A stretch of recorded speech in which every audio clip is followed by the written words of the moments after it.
Adam and I are so glad to be here for The Next Right Thing. Today, Adam, is the opening of the Great Warning movie that has come out, a limited release in theaters. It's a very exciting movie. A lot of people really don't even know much about it.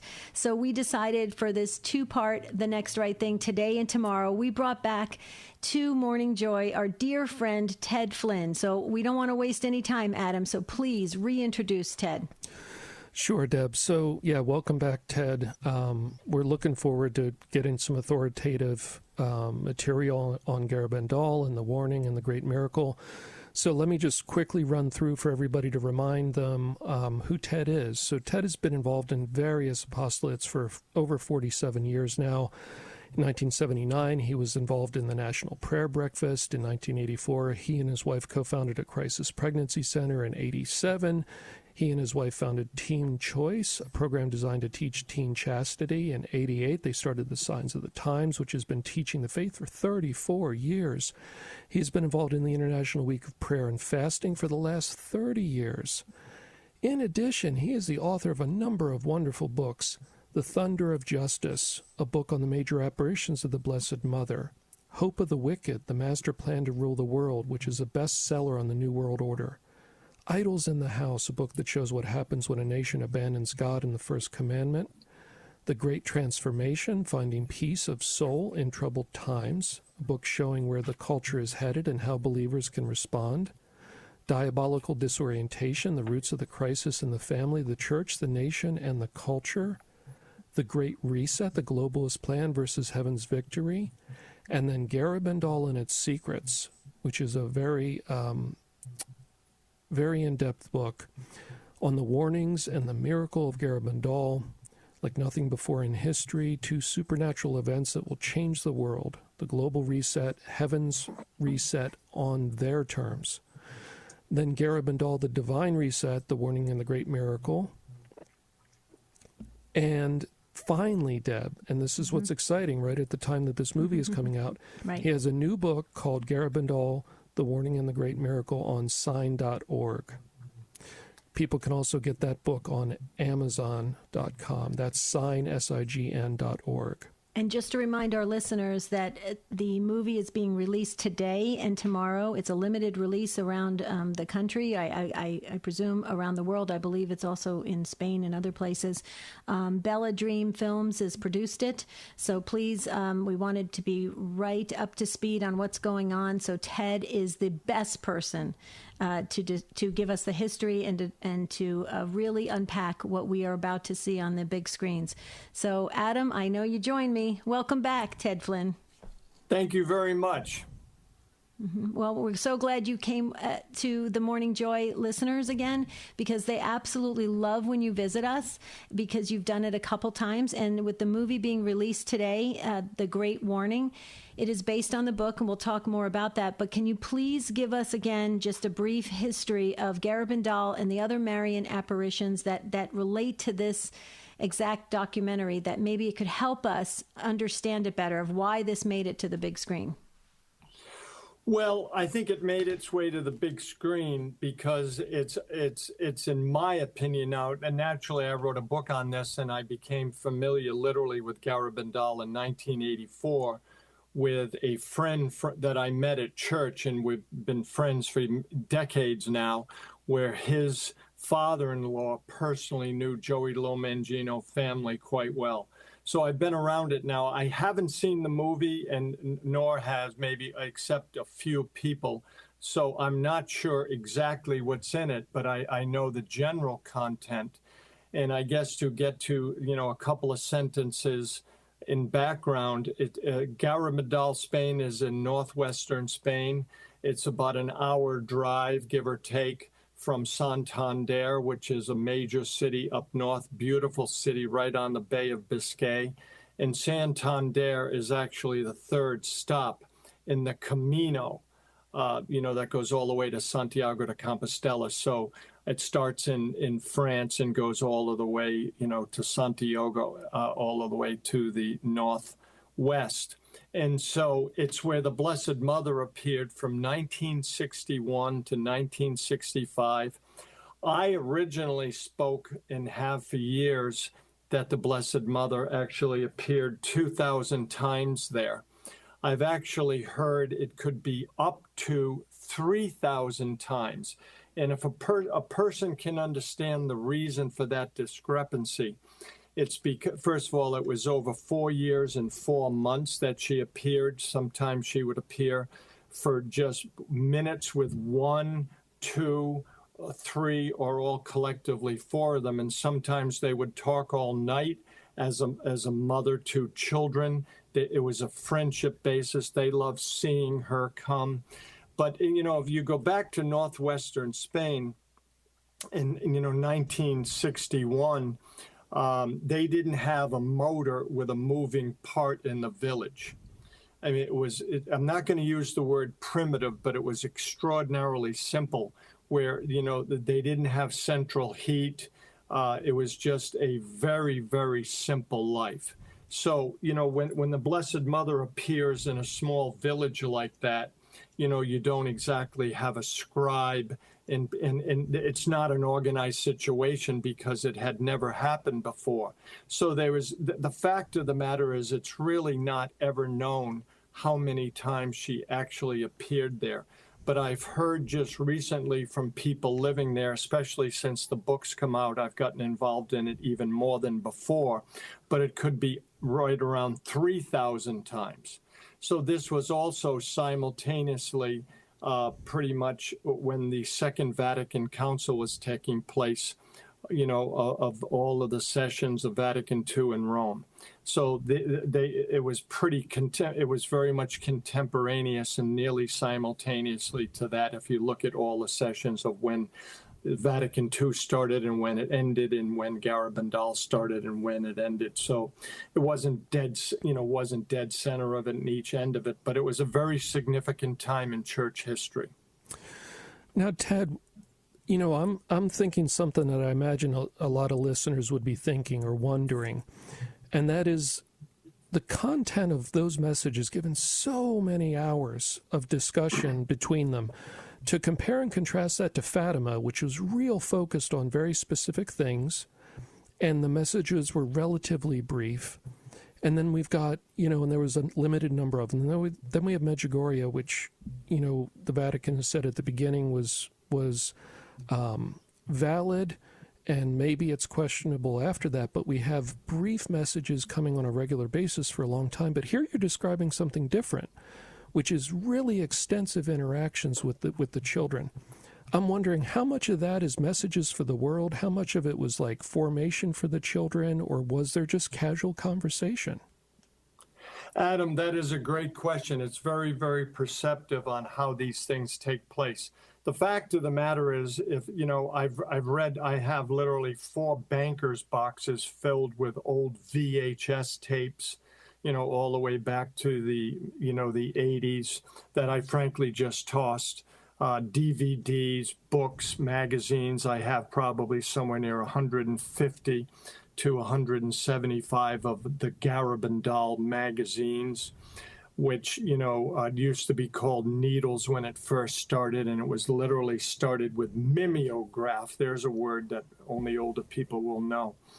But the number of public messages that came out of this is very, very, very tiny for the number of times she appeared to either, as I say, singularly or corporately to the 4 girls. And a lot of the in other words, a lot of the messages weren't exactly just, they got a message and there was a scribe there who would, write down the message directly and then, print it up, etc.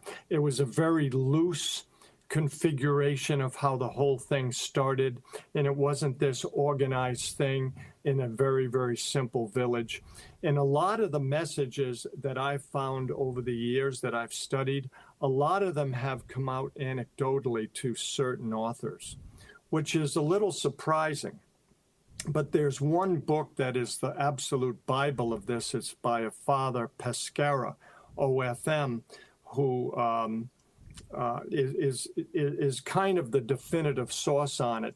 He was Spanish, he spoke Spanish, he went there, he got all of the information, and I use that heavily.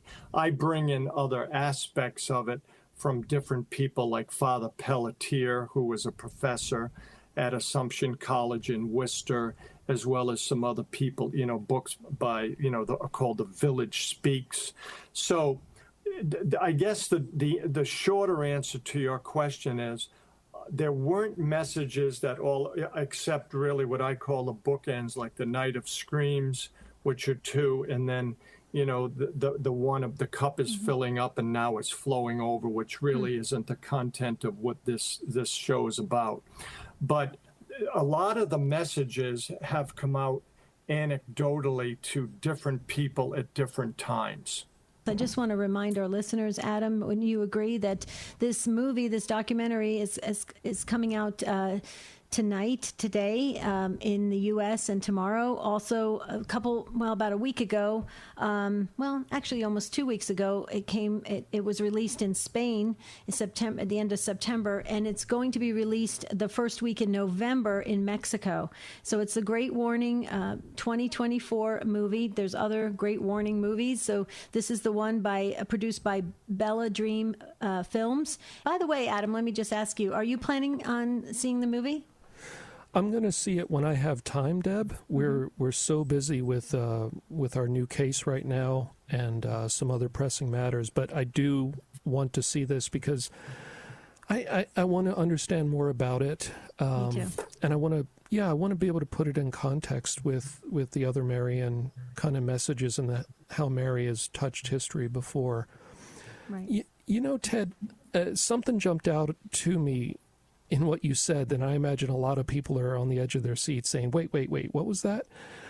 You mentioned the Night of the Screams, and that's such a strong phrase and a poetic phrase, but it also sounds a little scary, and we're talking about a great warning and a great miracle. Can you put kind of the idea of what is this warning, and what are we being warned about, and what was the Night of the Screams? Adam, in a nutshell, you have to look at this at a much broader brush stroke than you normally would any other thing. There's been no event in the history of the world where every single person at the same time has ever experienced the same thing, ever. And if you take a look when Moses went up to the mountain and he decided, frankly, to battle with God about these Jewish people, who is this up there? And he boldly and courageously went up there, and God appeared to him in a burning bush. And when Moses asked who he was, Moses in his humanness was asking who this is and trying to put it in a category humanly. But in Latin, that's ego sum qui sum. I am who I am. There's no category for that ever in the history of the world. There's no category for a Red Sea parting. There are certain events. There's no category for when Joshua and Caleb went into the promised land, and also the Jericho stopped, and they marched over the 12 stones for the 12 tribes of Israel going across Jericho. So there's certain events in world history that have never happened. Another one is the Passover, where the Jewish people in Egypt, I liken it a little bit to that. They could feel this event. And a warning is going to be something that can be seen and felt. People forget this. There's going to be something in the sky that will be seen, and it's going to permeate into our interior. And everybody's trying, it begins with an A, is what Conchita said way back. So everybody thinks it's an asteroid or a comet, or a comet by the name that begins with an A. There's a comet that begins with Atlas, by the name of Atlas, that the Chinese have come out with. That's very real and hasn't, and believe it or not, October 13th, it was supposed to pass closest to Earth, which is 4.2 million miles, and is supposed to be able to be seen. So a lot of the people predicting these things, I've watched it, and frankly, they've all been wrong trying to predict exactly what this is. But they have to remember this, that the warning will not be ever explained by science. It's a supernatural event that has never been seen before. And you ask what it is, it's where every single person in the world at the same time will see themselves in the burning fire of divine truth. They will see themselves as God sees them at their own judgment. And I'd like to deal with the issue of fear, because many people that have read about this over the years, they're very fearful. The design of heaven isn't meant for that. The design of heaven is to reset humanity. What heaven is doing is giving its own global reset, a divine reset, to offset this reset that the world is trying to give us, that is going to bring us all into bondage. So this event, it has to be viewed in this context. It's an act of grace, love, mercy, trust. It's an act of love. I guess the word of, if you were to do an organizational chart over all those other four words, it's an act of love where the Lord is looking to turn around the world, because as a world, we are collectively lost. It's never been seen before. There is no definition for this. Science will not explain it. It's completely supernatural, like literally the Passover in Egypt, where only the Hebrew people were spared, and the blood on the doorpost. So and I've been around this where all sorts of people are trying to interpret this. Now, I know all of the other visionaries talking about this. In my book on Garabandal, I don't get into it. The book would have been 850 pages. I could have easily gotten into Akita, Fatima, Lourdes, A Lady of Good Success, La Salette. I could have gotten into that and would have even backed up a lot of this more, but I had to keep an apple to an apple and keep the message of Medjugorje singularly in its place, because many people speaking about the warning in more modern terms, because this was now over 63 years ago when the Blessed Mother came first. The basis of a lot of this thinking and knowledge is actually Garabandal, Spain. But there are other visionaries / locutionists who have been speaking about this, and probably the most elegant of them all is Father Stefano Gobi of the Marian movement of priests, where he literally says in one of his messages that it is the second Pentecost. So wow. Think of the profound. Let's say, for instance, this is true, which I believe it is. Can you imagine every single person in the world seeing themselves in the light of divine truth and being literally the second Pentecost? So what I'm wondering is, normally in prophecy comes to tell a people, repent, turn back to God, or bad things will happen. That's kind of the message, and that's why prophecy is sent by God. It's a loving thing to let somebody know, or let a people know, that you're drifting away from God. You need to straighten up. In this case, it sounds like it's a real blessing, and it's kind of like that. See yourself in truth. So is that what the warning is about, that the world is heading towards a bad place spiritually, or maybe there's going to be a great punishment that we need to avoid? And how does a miracle play into this? It's a warning and a miracle. So how do those two things work together? Well, first of all, you said the world is heading to a bad place. I think we're knee deep in it right now. And frankly, I think it's up to our chin or eyeballs. But the warning is an act of grace. As I said, yesterday, that there's a lot of fear around this. For certain people, that have been living in a state of grace, they've been following the rubrics of the faith. In other words, they're not really bad guys, whether it's trafficking children or whatever. But to the degree that you have been living the faith, going to confession, saying the rosary, attending Mass, maybe even daily, for those people, the severity of the event will be much, much less. Now, over the last 30 plus years now, 31, 32, since my wife and I released the book, on this subject called The Thunder of Justice on the Blessed Mother's Major Apparitions in World History.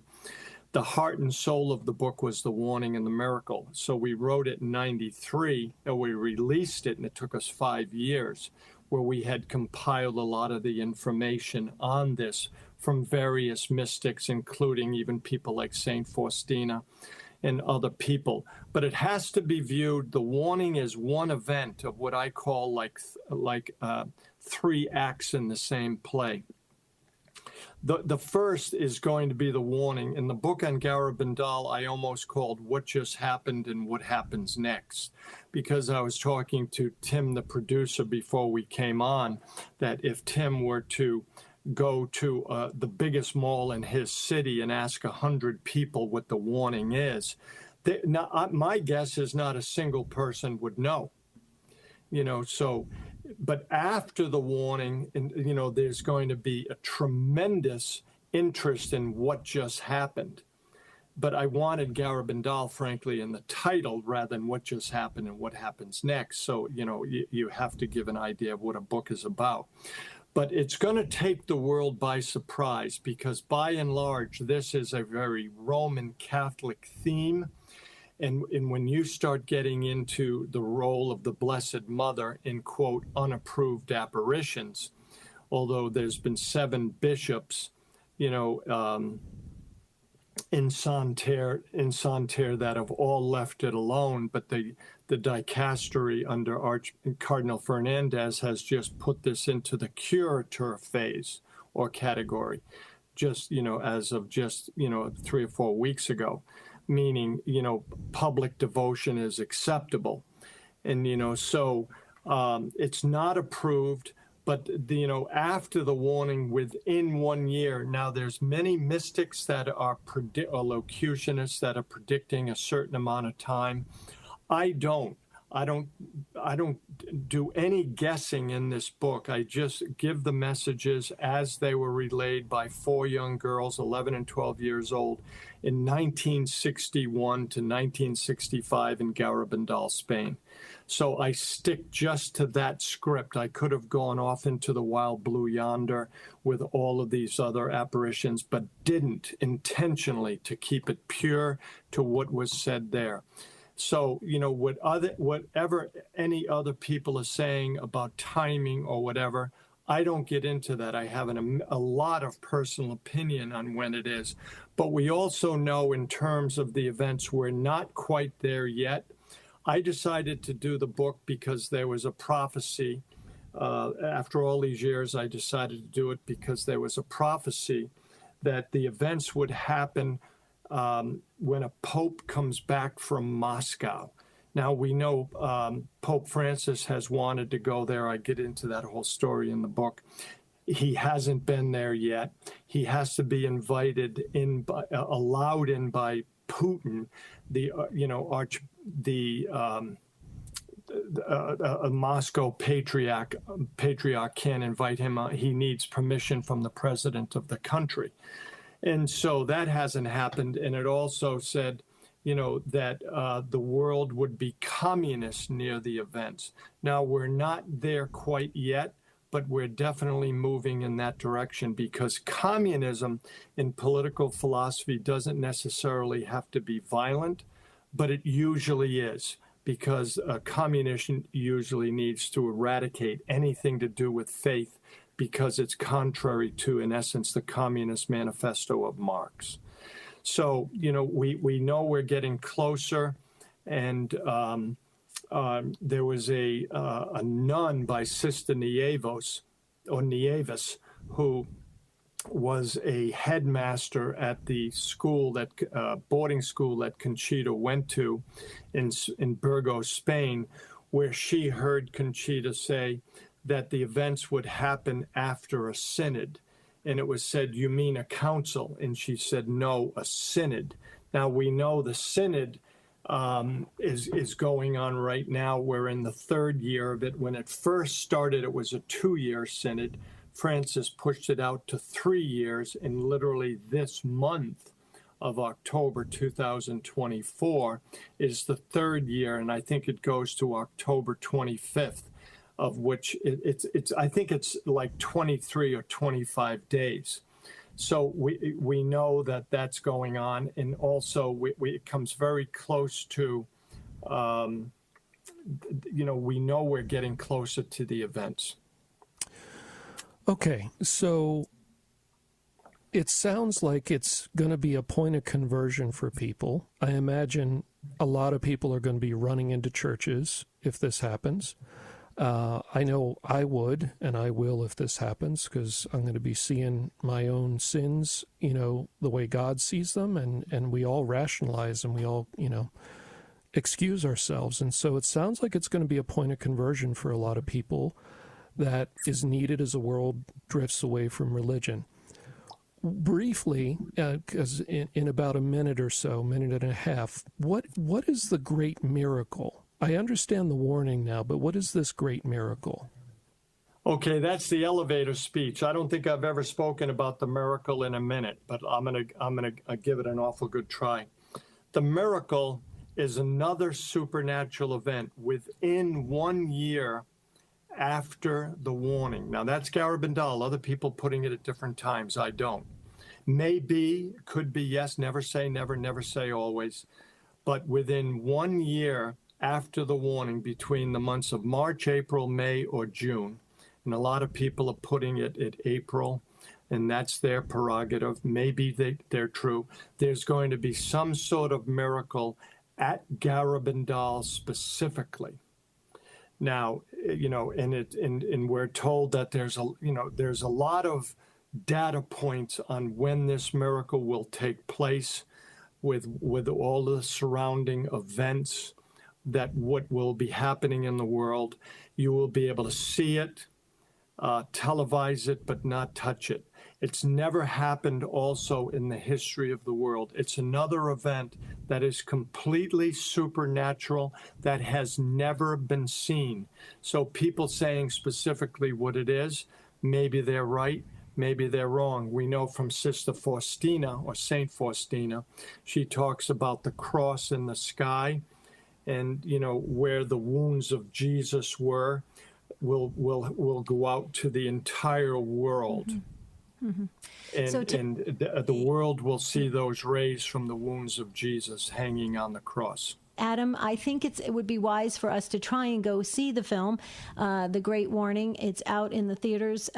It was just released yesterday and today, and hopefully it'll be there this weekend, because that's when Marty and I will be seeing it. And maybe we could comment on Monday on the Morning Joy show what we thought about the movie, if we can get to see it in time while it's still in the theaters. But I think you want to pick up with the question that you had for Ted, Adam, and that is the miracle. Ted, a little bit more about it and the healings, because I understand that people are already getting, thinking about traveling to Garabandal, Spain, but then there's also some rumors I heard that it could also be the miracles and the warning could be happening in Mexico City, Our Lady of Guadalupe. So could you kind of clear that up for us? Okay, yeah, you used a really sensitive word for a guy like me, and it's the word rumor, because I've been around a lot of these for an awful long time.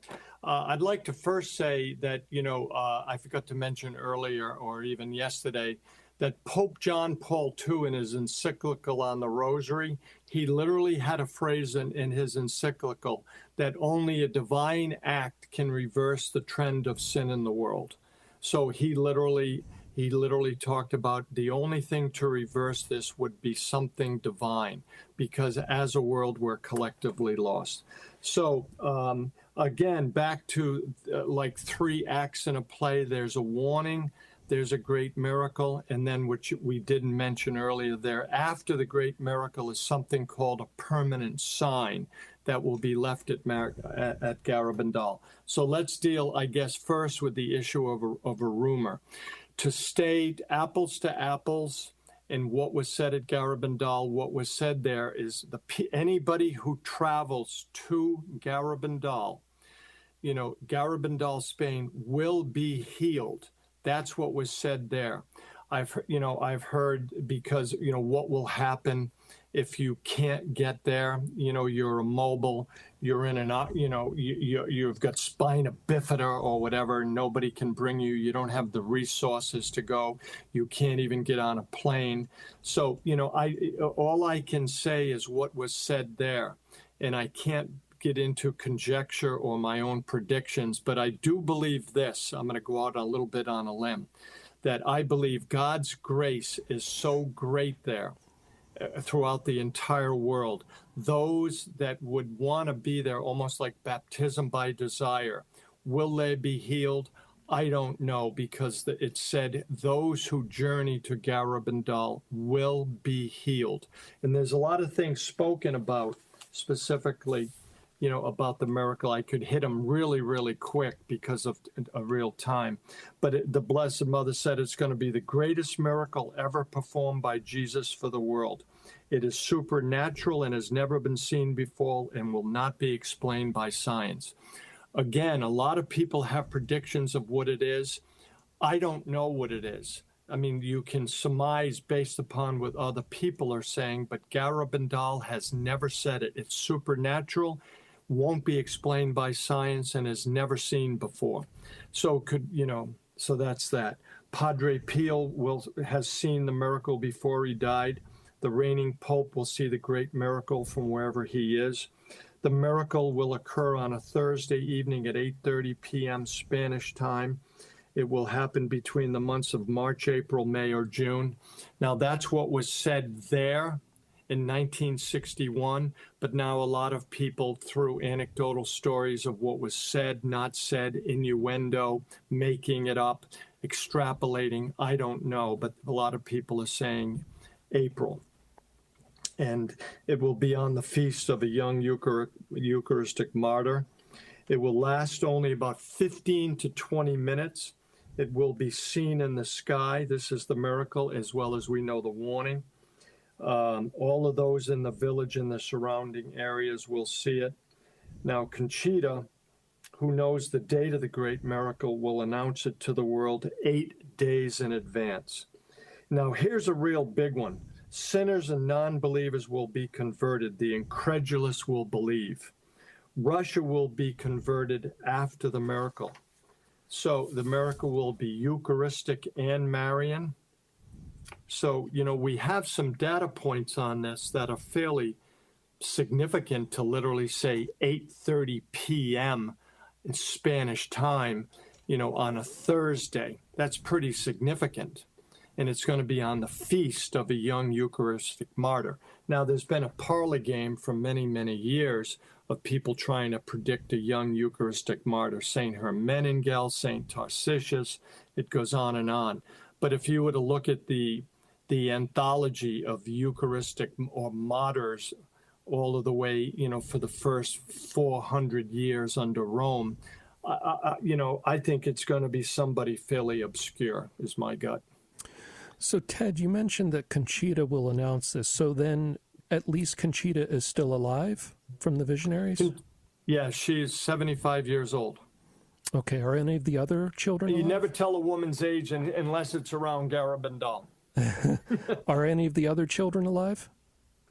Mary Lowley died in April of 2009 of lupus. She lived in Haverhill, Mass. Mary Lowley was one of the four principals, and the other two are alive. Well, one lives in Spain, and Jacinta, Mary Crew still lives in Spain, northern Spain, and Jacinta now Moynihan is in San Diego, and she goes every summer to Garabandal and meets the pilgrims. I was supposed to have been over there this August to have hopefully seen her, but couldn't get there. Ted, this has been, fascinating. I really appreciate you coming back to be with us again as this movie's coming out. So much to think about here, lots to look into for people to research. I guess if you could give us a few tips in a few moments, given that you've researched this for decades, what's the best way to look into this for somebody who's now excited to look into Garabandal? How can they find the best information? I mean, everything's all over the net. You've got to filter the net. I mean, everybody with an internet connection with insomnia, frankly, at 2 a.m. has an opinion.